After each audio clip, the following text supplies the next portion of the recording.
लेकिन धर्मेंद्र प्रधान के जाने से और प्रहलाद जोशी के आने से क्या फ़र्क पड़ने वाला है? प्रहलाद जोशी जी का अगर एजुकेशन बैकग्राउंड देखा जाए वो तो बीए किए हुए हैं, उनका तो कोई एजुकेशन ठीक ठाक बैकग्राउंड ही नहीं है। जो भी अनशन हुआ तो उसमें आप क्यों शामिल हुए? जो वहाँ पे जो एजेंडा था लोगों का, खास करके विद्यार्थियों का, तो वो वैलिड था। आज तक हमने अपनी लाइफ में एजुकेशन के मामले में कोई इतना बड़ा प्रोटेस्ट नहीं देखा था। तो उनसे आप सहमत हैं कि हाँ प्रोटेस्ट अब हम ख़त्म कर देंगे, तो उन्होंने तो उस चीज़ से आप सहमत हैं? ये मुद्दा सिर्फ सीजेपी का ही नहीं है, ये पूरे देश भर के छात्रों का मुद्दा है। तो इस पर हम सिर्फ सीजेपी को आगे बढ़ाएं या फिर हम उनकी बातों को सुने, सर ऐसा नहीं हो सकता कि एक दो आदमियों के ऊपर इतने छात्रों की जिम्मेदारी नहीं दी जा सकती है। बिहार का रहने वाला है वो, बिहार शरीफ का, और वो 4 महीने से रसिया में है, उसने प्रोटेस्ट ज्वाइन भी नहीं किया, फिर भी पुलिस ने उसके खिलाफ एफआईआर दर्ज कर ली। इसके क्या मायने लगाए जा सकते हैं? उसमें पुलिस कह रही है कि ये व्यक्ति जो है प्रोटेस्ट में शामिल था। बिल्कुल, बहुत सारे इंटरनेशनल लोग आए हैं जिनका कोई एजुकेशन से, छात्रों से कोई संबंध नहीं था, ऐसे लोग आए, उन्होंने अनशन की, इसलिए पुलिस वालों को थोड़ा ज्यादती करनी पड़ी। देखिए, मैं आपको बताना चाहता हूँ, ये इस बात को मैं बिल्कुल सिरे से खारिज करता हूँ। जितने भी लोग थे सारे के सारे विद्यार्थी थे, और वहाँ पे कहीं ना कहीं लोगों की मंशा थी कि इस प्रोटेस्ट को ख़राब किया जाए। पुलिस जो थी नहीं वहाँ पे, पुलिस की आड़ में भी बहुत सारे गुंडे थे जिनके वर्दी पर नेम प्लेट नहीं था, ठीक है, उनकी लाठियों में इतनी इतनी बड़ी कीलें थी। एक तो सीजेपी और जो भी प्रोटेस्टर्स जितने भी लोग थे उनका क्या आगे होगा, और आप आगे क्या करना चाहोगे इन मुद्दों को लेकर? उनके मन में एक नैरेटिव सेट किया गया है कि पॉलिटिक्स बहुत गंदी होती है, इसमें गंदे लोग हैं। जब अच्छे लोग हैं ही नहीं वहाँ पे, तो गंदे लोग जाहिर सी बात है सर जाएंगे वहाँ पे, फिर आप उनको बदनाम करेंगे कि ये नहीं कर रहे, वो नहीं कर रहे। ಸ್ನೇಹಿತರೆ ನಮಸ್ಕಾರ, ಈ ದಿನಕ್ಕೆ ತಮ್ಮೆಲ್ಲರಿಗೂ ಸ್ವಾಗತ. ತಮ್ಮೆಲ್ಲರಿಗೂ ಗೊತ್ತಿರೋ ಹಾಗೆ ಕಳೆದ ತಿಂಗಳು ಒಂದು ದೊಡ್ಡ ಪ್ರತಿಭಟನೆ ಆಯಿತು ದೆಹಲಿಯಲ್ಲಿ.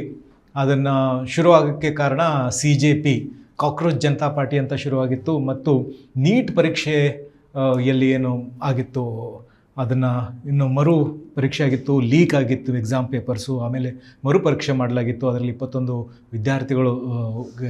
ವಿದ್ಯಾರ್ಥಿಗಳ ಸಾವಿಗೆ ಕಾರಣ ಆಗಿತ್ತು. ಅಂತಹ ಸಂದರ್ಭದಲ್ಲಿ ಒಬ್ಬ ನ್ಯಾಯಾಧೀಶರ ರಿಮಾರ್ಕ್ಸ್ಗಳ ಮೇಲೆ ಅದನ್ನಿಟ್ಟುಕೊಂಡು ಕಾಕ್ರೋಚ್ ಜನತಾ ಪಾರ್ಟಿ ಅಂತ ಶುರುವಾಯಿತು, ಮತ್ತು ಅಲ್ಲಿಂದ ದೆಹಲಿಯಲ್ಲಿ ಬೃಹತ್ ಪ್ರತಿಭಟನೆ ಆಯಿತು ಕೆಲವು ವಾರಗಳ ನಂತರ. ಅದರ ಕಾರಣದಿಂದ ಅಂತ ಹೇಳ್ಬೋದು, ಶಿಕ್ಷಣ ಮಂತ್ರಿ ಧರ್ಮೇಂದ್ರ ಪ್ರಧಾನ್ ರಾಜೀನಾಮೆ ಕೊಟ್ಟರು. ಸೊ ಈ ಎಲ್ಲ ಪ್ರಕರಣಗಳು ತಮಗೆಲ್ಲರಿಗೂ ಗೊತ್ತಿದೆ. ಇವತ್ತು ನಮ್ಮೊಂದಿಗೆ ವೀರೇಂದ್ರ ಕುಮಾರ್ ವರ್ಮಾ ಎಂಬ ವಿದ್ಯಾರ್ಥಿ ನಮ್ಮೊಂದಿಗಿದ್ದಾರೆ. ಅವರು ದೆಹಲಿಯಲ್ಲಿದ್ದರು, ಅಷ್ಟೂ ದಿವಸ ಪ್ರತಿಭಟನೆ ನಡೀತಿದ್ರು, ಅಷ್ಟೂ ದಿವಸ ಅಲ್ಲಿ ಅದನ್ನು ನೋಡಿದರು, ಅದರ ಭಾಗಿಯಾಗಿದ್ದರು. ಬನ್ನಿ ಅವರಿಗೆ ಸ್ವಾಗತಿಸೋಣ.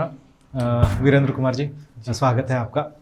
तो पहले हम पूछना चाहेंगे कि जो भी अनशन हुआ तो उसमें आप क्यों शामिल हुए? जी सर, मैं आपको बताना चाहूँगा कि जो वहाँ पे प्रोटेस्ट चल रहा था, तो मैंने देखा है कि जो वहाँ पे जो एजेंडा था लोगों का, खास करके विद्यार्थियों का, तो वो वैलिड था, जिससे मैं रिलेट कर पाया। क्योंकि आज तक हमने अपनी लाइफ में एजुकेशन के मामले में कोई इतना बड़ा प्रोटेस्ट नहीं देखा था। तमाम पार्टियों ने अपने प्रोटेस्ट किए हैं, उनके राजनीतिक मुद्दे रहे हैं, उनके लिए वो सड़कों पे उतरते आए थे, और हमने ऐसा इतने बड़े लेवल पर इतना बड़ा जो लोगों की सहभागिता रही है प्रोटेस्ट में कभी नहीं देखा। और जो एजुकेशन का मामला था, इसलिए मैंने वहाँ पे गया, और मैंने अच्छी तरीके से वहाँ रात दिन रहकर कवर भी किया प्रोटेस्ट को। ठीक है, तो आप चाहते क्या थे, मतलब आपकी मांगें क्या थी?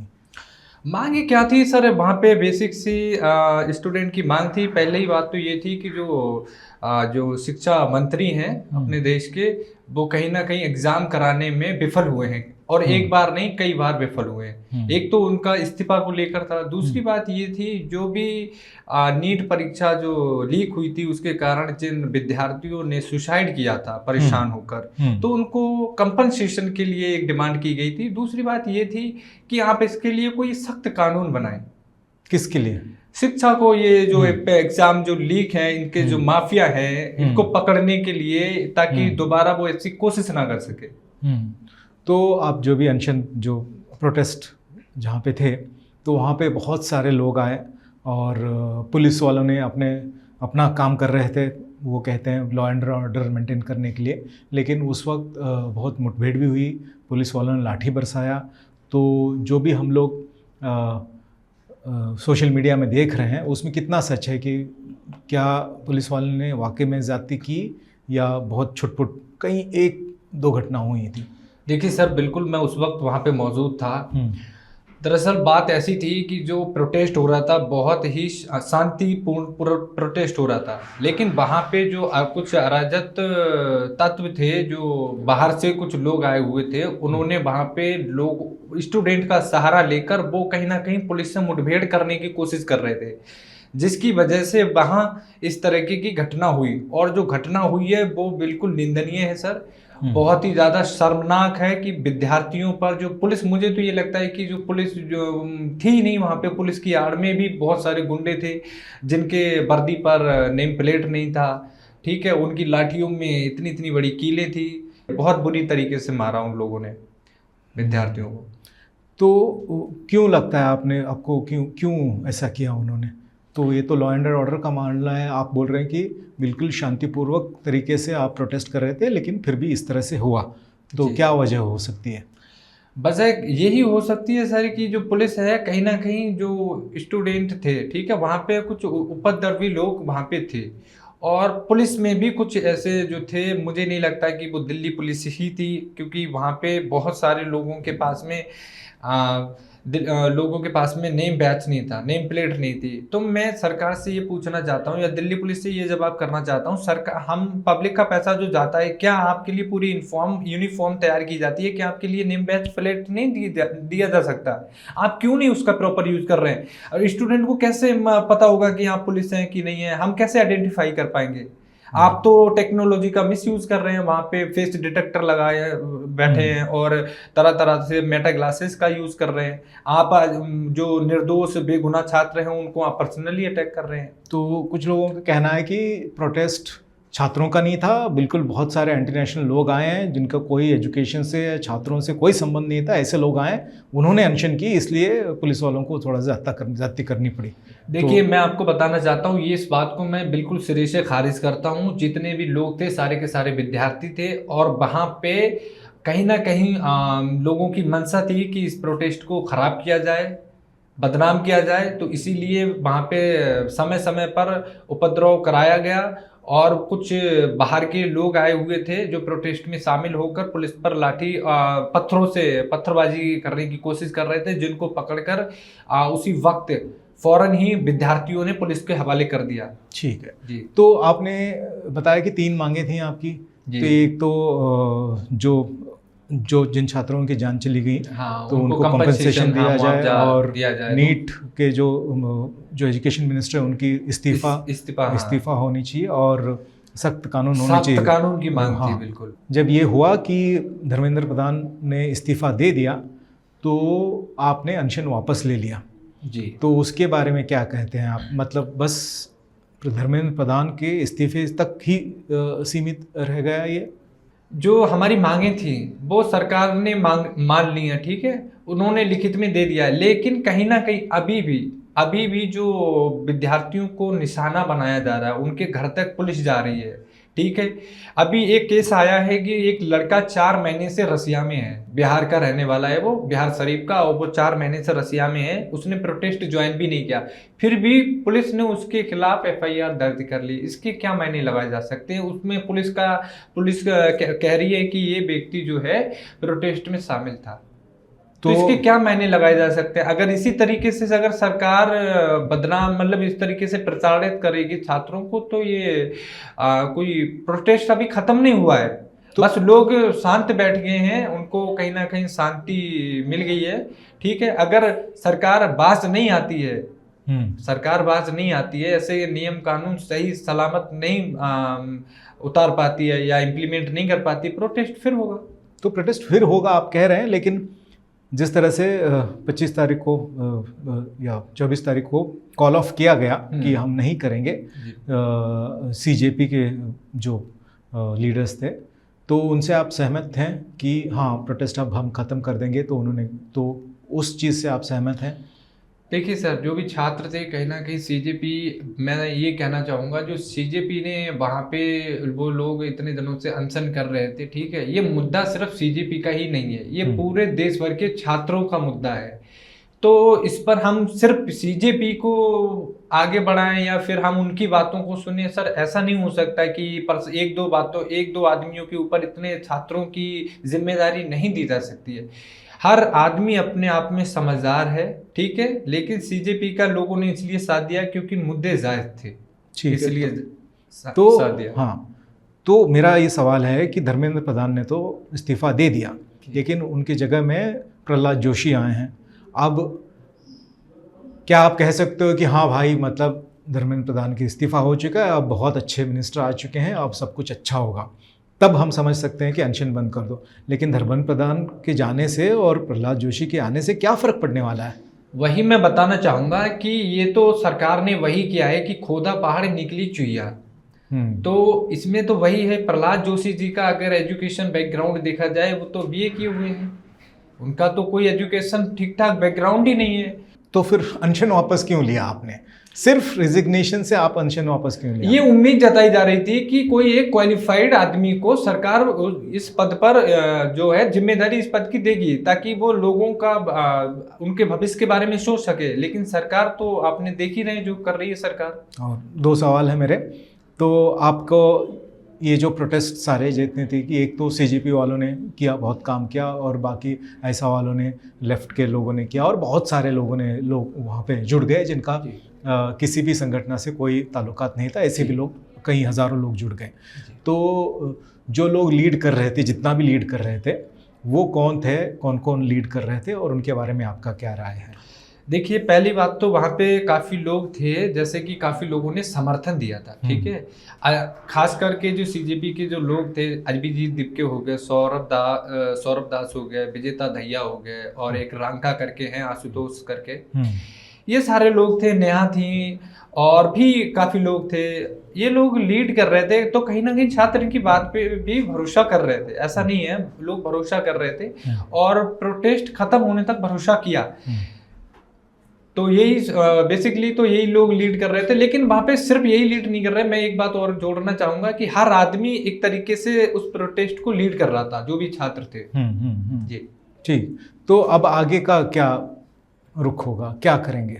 आगे का क्या है, अगर हम ये इस पर कोई सही नीति अगर नहीं लाती है सरकार, तो फिर दिल्ली जाना पड़ेगा, क्योंकि अभी हमने देखा है जो सरकार कानून लेकर आ रही है, ये तो जो एग्जाम लीक के बाद में क्या करना है वो उसमें लेके आ रही है, सुधार कर रही है। ये नहीं दिखा पा रही है वहाँ पे, ऐसे कोई नियम कानून नहीं वहाँ पे हमको दिखाई दे रहे हैं कि एग्जाम लीक ना हो, ताकि कोई लीक करने वाला हो उसको डर बैठे। ऐसा तो कुछ है ही नहीं उसमें।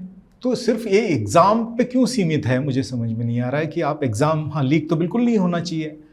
तो अब दूसरी बात एक और बताना चाहूँगा मैं आपसे, ये आपके माध्यम से सरकार से ये पूछना चाहूँगा, आप जो हमारा देश का जो बेसिक इतिहास रहा है, हिस्ट्री रही है, वो जानना चाहिए लोगों के लिए। आप उड़ीसा के माध्यमिक जो प्राइमरी स्कूलों में गाना पढ़ा रहे हैं, लिमोड़ा लिमोड़ा, ये क्या है? इससे कहाँ रिफॉर्म आएगा बताइए एजुकेशन में? हाँ ठीक है, वो तो है। तो वही मैं जानना चाह रहा हूँ कि एक तो नीट परीक्षा है, और भी बहुत सारी परीक्षाएं हैं जहाँ पे पेपर लीक हो चुकी हैं, तो ये एक चीज़ है। तो लेकिन एजुकेशन सेक्टर में तो उसका बहुत सुधार बाकी है, बहुत सुधार की निरीक्षा है। बिल्कुल, अभी हम तो उस पर आप कुछ करेंगे तो सकारात्मक तरीके से आप क्या करना चाहते हो एजुकेशन सेक्टर में कुछ? देखिए सर, हम तो इस देश की आवाम से यही गुहार करते हैं कि आप, पहली बात तो आपको एक कान अपने घर की तरफ रखना होगा, एक कान अपनी दिल्ली की तरफ रखना होगा, क्योंकि नियम कानून वहीं बनते हैं जिसकी जानकारी लोगों को बहुत कम होती है। तो मेरा मानना ये है कि इस देश के जो छात्र हैं उनको सजग और जागरूक रहना होगा कि हमारी जो सरकार है एजुकेशन के मामले में क्या नीतियां लेकर आ रही है, और क्या रिफॉर्म्स लेकर आ रही है, और क्या बदलाव किए जा रहे हैं। इस पर मतलब गंभीरता से निगरानी करनी होगी। दूसरी बात ये कहना चाहूँगा कि शिक्षा मंत्री ऐसा होना चाहिए या तो वो प्रोफेसर रहा हो या फिर उसका किसी भी इंटरनेशनल या नेशनल यूनिवर्सिटी में जो है उसका 10 साल का एक्सपीरियंस रहा हो किसी विषय पर। कहीं ना कहीं हम जब कहीं जॉब करने जाते हैं तो कहीं बार भी हमारे एक्सपीरियंस की रिक्वायरमेंट होती है, तो वहां पे इस तरह की रिक्वायरमेंट क्यों नहीं होती है? सरकार ऐसे कानून बनाए ना पदों के लिए। क्योंकि उस रिक्वायरमेंट इसलिए नहीं होती है क्योंकि मतलब एक समझ भी होती है। तो बहुत सारे हमने मिनिस्टर्स देखे हैं तो जिन्होंने पढ़ाई नहीं की लेकिन बहुत काम किया है, तो वो भी है। खैर कोई बात नहीं, आपका निरीक्षा मतलब जो एक्सपेक्टेशन है वो गलत नहीं है, लेकिन एक ओवरव्यू होना भी ज़रूरी होता है। तो सिर्फ डिग्री से नहीं होता, कोई बात नहीं। आपकी मांगे हैं, हमारी मांगे, सबकी मतलब एजुकेशन बेहतर हो, ये तो सब हर कोई चाहेगा। ऐसा कौन होगा ऐसा जो नहीं चाहेगा। और सिर्फ ये एजुकेशन का मामला सिर्फ एजुकेशन का नहीं है, पॉलिटिक्स का मामला है। पॉलिटिकल विल हो तो ये सब होगा। तो आपका आगे का क्या कदम होंगे, सिर्फ एजुकेशन का नहीं? जैसे आप इतने जुड़े हैं, रिपोर्ट कर चुके हैं, आपको लगता है कि ये सही मुद्दे हैं, जेन्युइन मुद्दे हैं, तो आगे एक तो सीजेपी और जो भी प्रोटेस्टर्स जितने भी लोग थे उनका क्या आगे होगा, और आप आगे क्या करना चाहोगे इन मुद्दों को लेकर या पूरा पॉलिटिक्स को लेकर? देखिए सर, हमें जो बच्चों को बताया गया है कि हमने अपने चारों तरफ देखा भी है स्टूडेंट में कि जो पॉलिटिक्स है वो बहुत गंदी चीज़ है। ऐसा कुछ नहीं है। देश की राजनीति के माध्यम से ही हम अपनी शिक्षा व्यवस्था को सुधार सकते हैं, और इसमें जो है अधिकतर जो विद्यार्थी हैं उनको भागीदारी करनी चाहिए। उनके मन में एक नैरेटिव सेट किया गया है कि पॉलिटिक्स बहुत गंदी होती है, इसमें गंदे लोग हैं। जब अच्छे लोग हैं ही नहीं वहाँ पे तो गंदे लोग जाहिर सी बात है सर जाएंगे वहाँ पे। फिर आप उनको बदनाम करेंगे कि ये नहीं कर रहे, वो नहीं कर रहे। तो इसमें कहीं ना कहीं कमी यही है कि स्टूडेंट जो छात्र राजनीति है वो बहुत कम सहयोग कर पा रही है। तो मैं देश के युवाओं से यही निवेदन करता हूं कि आप लोग इसके प्रति थोड़ा ज़्यादा जागरूक हो जाएं और इसमें भागीदारी ज़्यादा लें देश की राजनीति में, क्योंकि आप अभी विद्यार्थी हैं और आपकी जो सोचने की क्षमता होती है वो बहुत ज़्यादा एक्टिव होती है। तो आप अपने अकॉर्डिंग और लोगों के साथ लेकर इसमें अच्छे अच्छे रिफॉर्म भी कर सकते हैं। बिल्कुल, बहुत बहुत सही कहा आपने। भागीदारी लेना बिल्कुल ज़रूरी है। और आप अपने बारे में बताइए, आप किस तरह से भागीदारी लेंगे, आपका क्या प्लान है? देखिए सर, मैं एक विद्यार्थी हूँ और चंडीगढ़ यूनिवर्सिटी में मैं अभी पढ़ता हूँ, और मेरे दोस्त भी हैं, ठीक है, जिन्होंने नीट का एग्ज़ाम दिया था और उनका ये लीक होने के बाद में वो बंदा उसने छोड़ ही दिया कि अब मैं आगे करूँगा ही नहीं, वो फील्ड ही मैं आगे नहीं जाऊँगा, क्योंकि मेरी एक आस थी, मेरे पास पैसा नहीं है, ठीक है, आगे पढ़ाई करने के लिए। दोबारा एग्ज़ाम हुआ, उसका नहीं हो पाया, ठीक है। तो कहीं ना कहीं एक दर्द आदमी में रहता है। दूसरी बात, मैं अपने तौर पे अगर मैं कहना चाहूँ तो अब हमारे पास जो हमारे संविधान ने हमें संवैधानिक तरीके से आगे बढ़ने का जो रास्ता दिया है, कहीं ना कहीं हम उसी के माध्यम से आगे बढ़ेंगे, हम उसका वॉल्यूशन नहीं करेंगे। ठीक है, तो आप भी पॉलिटिक्स से मतलब आप कह रहे हैं कि छात्र लोग, जो भी युवा लोग हैं, तो आप पॉलिटिक्स में हिस्सेदारी लेनी चाहिए। जी जी। तो आप भी किसी तरह से, आप भी मतलब मेरा सवाल है कि आप किसी संगठन में जुड़ेंगे या किसी पार्टी में जुड़ के काम करना चाह रहे हो, या कुछ और प्लान है? देखिए सर, हम अपने स्तर पे जितना हो सकता है हम उतना करेंगे, ठीक है। अभी बाकी हम किसी ये नहीं कहना अभी मेरे लिए उचित होगा कि मैं फला पार्टी के साथ में जुड़कर और आगे काम करूंगा, ऐसा मैं नहीं कहता। मेरे स्तर से जितना होगा, जैसे कि मैंने प्रोटेस्ट जाके वहाँ ज्वाइन किया, मेरा स्तर से मैंने अपने अकॉर्डिंग वहाँ गया, अपनी सूझबूझ से वहाँ गया, अपने विचारों से या जो मेरे अंदर सोच आई मैं उसके तहत गया वहाँ पे। ठीक है, आखिर के 2 सवाल। तो एक तो जो मोदी जी हमारे प्रधानमंत्री हैं, उन्होंने छात्रों को संबोधित करते हुए 2 बार वीडियो पे आए, तो उन्होंने बात की, उसके बारे में आपका क्या ख्याल है?